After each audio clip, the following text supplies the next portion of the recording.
Hey guys, good morning, welcome to my new video. तो दोस्तों, आप लोगों को फिर से एक मेरे यूट्यूब चैनल में स्वागत है और आज एक मैं नए वीडियो के साथ आया हूँ। तो आज बात करने वाला हूँ अनोखी बातें। तो आज शुरू करते हैं बातों को। तो हम आज बात करते हैं कि हम लोग धान रोपते हैं, तो धान को उपजाने के लिए क्या क्या ज़रूरत होता है।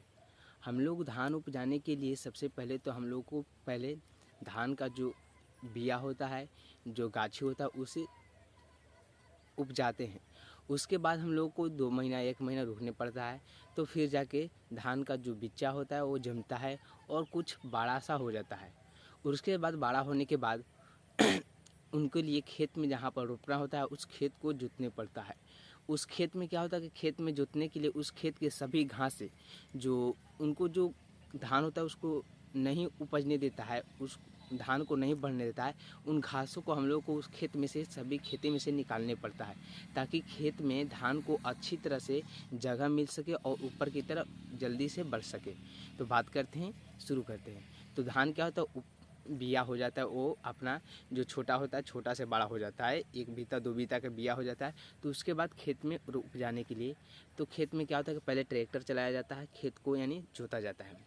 पहले शुरुआत में जोत के छोड़ दिया जाता है 1-2 महीना, और खेत को क्या होता है कि फिर से उसका जो मट्टी होता है वो मट्टी जो सूख जाता है और टुकड़ा टुकड़ा की तरह हो जाता है।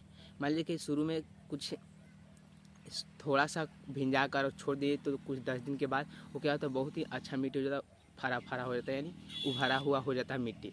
तो उसके लिए 1 महीना पहले जोत जाता है खेत को, ताकि अच्छी तरह से मट्टी को हवा लग सके।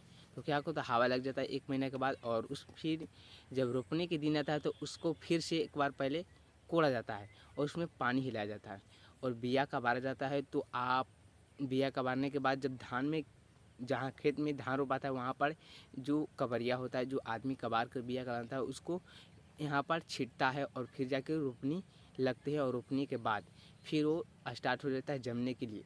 उस जमने के लिए मिट्टी से संपर्क में आने के लिए 2 या 3 दिन में वो संपर्क में आ जाता है धान। जब खेत में से रोपा जाता है तो उसके लिए खेत के लिए क्या होता है कि पहले खाद छिटा जाता है। 1 महीना 2 महीने 15 या 20 दिन होता है तो उसमें धान छिटाने लगता है। धान नहीं, जो उसका खाद उर्वरक शक्ति होता है, उर्वरक शक्ति मिलने लगता है खाद देने के बाद। तो क्या होता है कि उस तरह से 1 महीना 2 महीना या 1.5 महीना के बाद उसमें घासें जमने लगता है, ताकि उसको घास जब जमने लगता है खेत में धान के साथ, तो धान को क्या होता है कि धान को बढ़ने नहीं देता है घास से।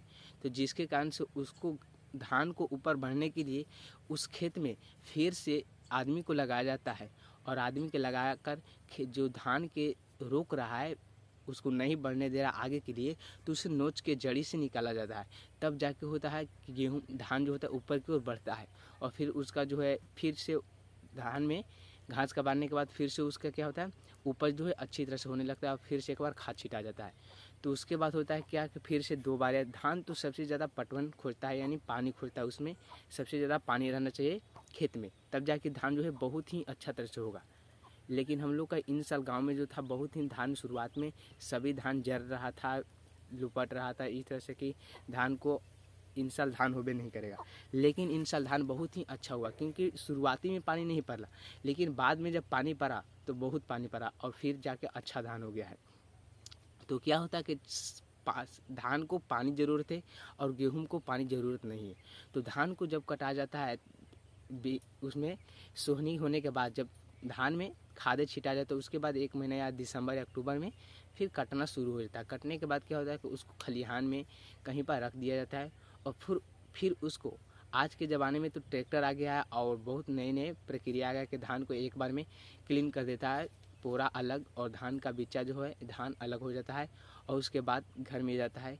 घर में कुछ धाने उसनाता है, तो कुछ धाने बेचा जाता है कोटा में, या एथी होता है कोटा में बेचा जाता है। तो धान जो है कोटा में नहीं बेचाता है, उसके लिए एक ट्रक आता है, कोई पैक्स से खड़ा होता है, वो पैक्स से एक मालिक होता है, वो पैक्स का सभी गांव में, सभी जो एक पंचायत होता है उसमें, और पंचायत का सभी जो धान है उसी व्यक्ति को देना है जो व्यक्ति लेता है। तब जाके वहाँ पर धान कुछ लोग व्यक्ति खाने के लिए रखते हैं, कुछ व्यक्ति जाके पैक्स को बेच देते हैं। और क्या होता है कि पैक्स में बेचने से क्या होता है कि धान जो है हम लोग को महंगा बिकता है। अगर आप किसी के दूसरे से के हाथ से बेचेंगे तो धान का दाम कम मिलेगा, धान का जो पैसा है बेचने में ऐसा मान लीजिए कि किसी दूसरे व्यक्ति के पास बेचे तो तुम्हें 18 रुपये किलो बिकेगा धान, जबकि पैक्स में बेचिएगा तो उसका जो है 28 रुपये किलो। तो आप लोग समझिए कि कितना फ़ायदा होता है पैक्स में बेचने से और पैक्स में नहीं बेचने से फ़ायदा धान के कितना होता है। तो आप लोग समझ सकते हैं कि किसी भी कुछ भी काम करने के लिए मेहनत ज़रूरी है। जब तक आप मेहनत नहीं करेंगे, मान लीजिए कि हमने धान रोप दिया था और धान रोपने के बाद हम उसको छोड़ देते तो क्या वो उपज जाता अच्छी तरह से, वो धान बन जाता? नहीं बनता, क्योंकि उसका जो है जगह जमने के लिए, उसको बढ़ने के लिए, उसको खाने के लिए उतना भोजन नहीं मिल रहा है, जिसके कारण से धान जो है ऊपर की ओर नहीं बढ़ेगा, अपना जो है हाइट नहीं बढ़ाएगा, क्योंकि उसको मिलने खाने के लिए अच्छा भोजन नहीं मिल रहा है, उसको बढ़ने के लिए जगह नहीं मिल रही, जिसके कारण से धान अच्छी तरह से नहीं हो। मान लीजिए कि हम लोग खाना खाते हैं तो खाना आगे रख देते हैं, तो क्या खाना अपने हाथ बिना हाथ लगाए हुए खाना मुंह में चला जाता है? नहीं जाता है। उसी कारण जिस तरह से हम लोग खाना अपने हाथ से उठाकर खाते हैं, सब कुछ सान कर खाते हैं या किसी प्रकार से खाते हैं, उसी तरह से धान की ज़रूरत है कि उसी तरह से हम लोग धान के ऊपर मेहनत करें, तब जाके धान चावल देता है और फिर उसके बाद हम लोगों को भोजन मिलता है। 4 महीने या 3 महीना के बाद हम लोगों को धान की भोजन मिलता है, तब भोजन को धान को मेहनत करते तब जाके हम लोग को चावल उपज होता है, फिर हम लोग खाते हैं। तो दोस्तों आज का वीडियो एंड करते हो, वीडियो अच्छा लगा तो लाइक और सब्सक्राइब करना। तो चलिए मिलते हैं कल के ब्लॉग में।